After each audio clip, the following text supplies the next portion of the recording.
Hello, I'm back. Yeah, I'm really feeling fine. Hello, I'm back. Alright, it's Rick here. See these little places right here in my skillet? Well, this is a brand new skillet, and every time I get a skillet, I'm very careful and always use these plastic things in it, and they keep getting scratches. And then I figured out what was going on. It's these little things here in the dishwasher. And I'll go out you and show you the bottom rack. The top rack I can't get to come out. The bottom rack I've got out, sitting outside, so I'll show you more. Ain't that right? You guys gonna help? Okay, so you can see that this one's got a bunch of them, and if you look at the very tops of them, it's just the whole thing is, you know, the little rubber coating is off of them. So it's scratching up my pans. So I got on the interwebs and did some punching around, and I come up with this stuff right here. These little things. Now, these are little rubber sleeves that are supposed to fit tight on that, and then it'll cover it up. So, and of course they're made, I don't know if it'll focus in there, but you can see where they're made at. Not crazy about that, but anyway, don't have much choice. So let me get set up, and I'm going to show you how I'm going to clean up those rusty ends, and then we're going to put these new caps on there. So, alright, show you more. Oh, come on, man. Okay. Well, we got us some emery cloth here, or some stuff, and I'm going to clean up these ends a little bit, make sure there's no burrs on them. Now, one thing I found is these things are really tight going on. So I'm probably going to snip them off a little bit, because they're hard to get to slip on that bar. And it comes with enough of them to make, you know, probably, you know, 2 or 3 repairs, or 2 or 3 different times if they fall off. So I got these for $9 and something plus shipping. Of course, I had to buy them from a company online that I don't like purchasing things from, but that's the only place I could find them. You can probably guess what company that is. So what we'll do here is we're going to take this and we're going to get this over here where you can see it. I'm just going to clean up the edges of this, all of these across here, because they've got some little rusty snags on them. Okay, so I'm going to go through there and I'll get all those cleaned up, and then I'll show you how we're going to slip all those covers on there. Alright, show you more. Alright, I wound up having to go get me a bastard file. See, it says flat bastard.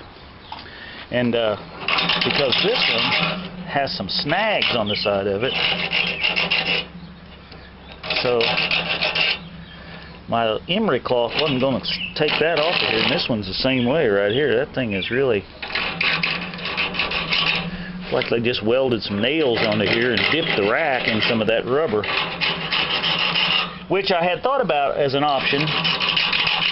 That stuff you buy to dip your screwdriver handles in, or your pliers handles,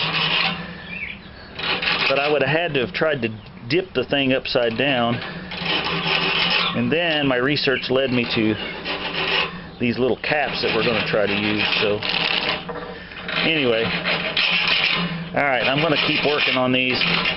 I'll get them all ready, and then I'll show you how to slip those things on. Alright, show you more.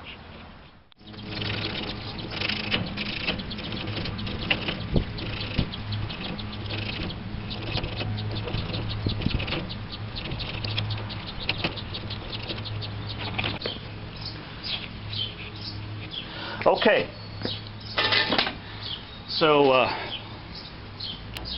I used the old flat Vastage file there. If you haven't got one of these, you can pick these up at a garage sale. Most people at garage sales don't even know what these are, and so these are really a good metal file. This one needs to be cleaned a little. I've got a card file, which is a device that you clean the debris out of these grooves that are in here. But it worked fine for this. And I've tried a couple of different things here of ways to put these on. These are really tight, okay, so when they slide over here, they're not easy to put on. So I think the best thing I found to do, once you get these all smooth, and these are smooth as a baby's posterior here, so once you get these smooth, I like to take and cut just a little of this off of here, like that. Makes it a little shorter. And then when you start pushing this on here, you want to keep going, don't stop until you get it all the way down. You won't get it all the way down on there. You want this little rubber piece to kind of stick up, and that's what's going to hit the dishes, pots and pans, whatever. So we'll just keep pushing that down on there, and that covers that up. And I'm telling you, that's tight. Now I think this one, yeah, so that should go in there too.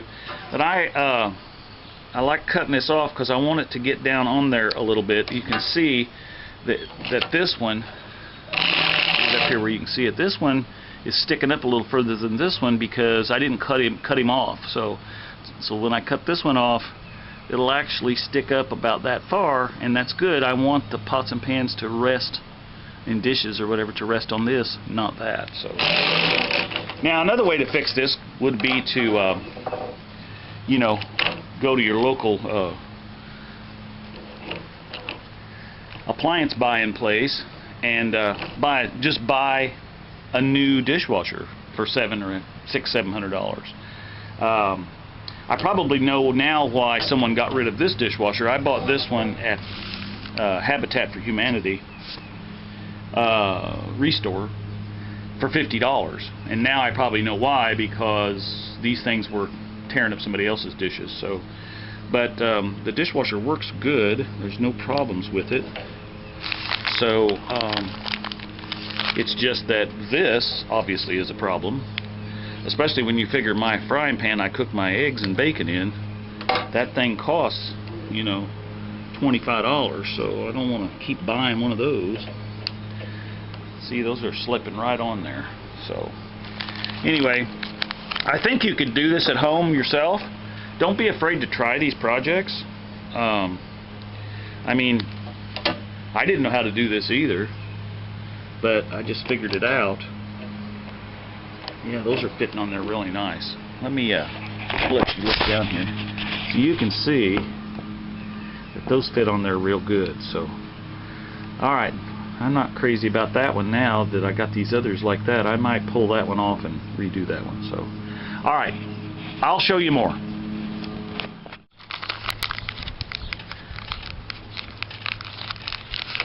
These things are kind of like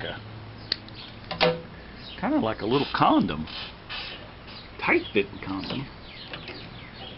Now, one thing these things are, and I didn't tell you of this, these are made of a heat shrink material.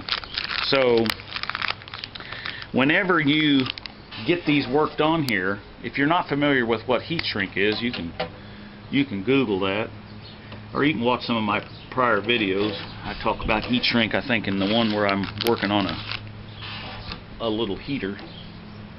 But heat shrink is once you do a wire, splice wires or something like that, heat shrink goes on there as a protectant on the wires. And this is basically protectant over these little sharp, rusty metal pieces. And so what a heat shrink does is exactly what I just said. When it gets hot, it shrinks, because therefore the name heat shrink. So once you get all these on here, now that the next time I run the dishwasher, and we don't always do this, we do if we run the dog bowls through here. Yes, I said we put the dog bowls in here. Is just reach up there and push that old button that says sanitize. And what that's going to do is get that dishwasher nice and hot on the inside. And when it does, these things are going to go whoosh, and they're going to, I mean, they're really on there now. To get them off, you'd almost have to cut them off. But it'll shrink them down, and then they for sure won't fall off. So at least that's what the instructions said. So we'll see. All right, show you more. Okay, as you can see, I got them all on here. And I just went ahead and put them on, all of them down here, simply because I had them. And actually, it looks like I missed one right there, but that one doesn't have any rust on it. So I lied. I guess I didn't put them on every one of them. But anyway, you know, I've got a bunch of them left over. I put a couple up here. There's a couple of them up here that was that way. So anyway, so now we load that thing up and use it tonight. While we'll flip the old sanitize button, and that thing will get hot enough it'll heat shrink those down. So alright, well listen, thanks for watching, and don't be afraid to take on a project like that. I mean, you know, it saves some money. It obviously saves wear and tear on your pots and pans in my case, because the first pan that got scratched up like that, I just kept blaming myself for doing it. And this time I thought, I am no way I'm going to really watch it. And it started getting scratched up again. And I'm like, I see what's going on. So anyway, all right.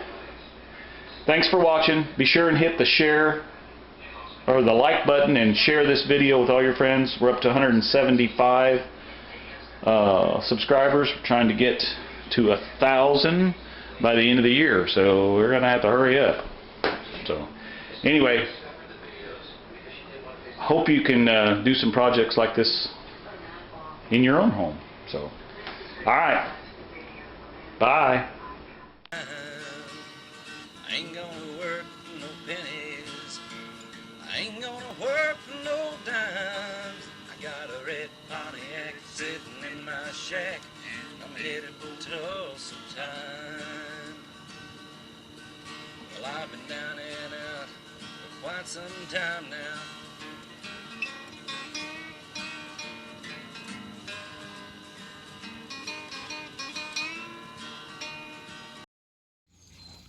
Run, Tallulah, run! Hi, baby.